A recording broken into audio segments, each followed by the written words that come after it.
কি সুন্দর আসতেছে। এই টাইপের সবকিছু সুন্দর কালার। ওইটা মানে ডার্ক হয়ে গেছে দেখা তোমার সব ব্রাইট আছে। আল্লাহ আপু দেখেন কি সুন্দর ফুল।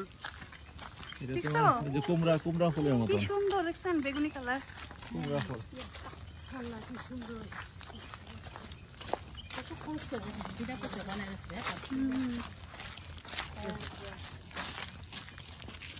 স্পাইডার কোথায়? স্পাইডার? না, এটা স্পাইডারের গাছ আছে। এটা না বোটানিক্যাল গার্ডেন, আপনি প্রত্যেকটা গাছে নাম আছে আর কি, কোনটা কি গাছ অনেক ধরনের। আর এগুলো তো পানি দিতে হয় তাই না? তখন হ্যাঁ, সব কিছু মেইনটেনেন্স করতে হবে। আচ্ছা বেরিয়ে যাই আমরা না, দেরি হয়ে হ্যাঁ আপু চলেন প্রত্যেকটা নিচে গাছ নাম আছে। এখান থেকে যাবো। আর এটা বাথরুম দিয়ে আছে। বাথরুম আছে? হ্যাঁ, অবশ্যই।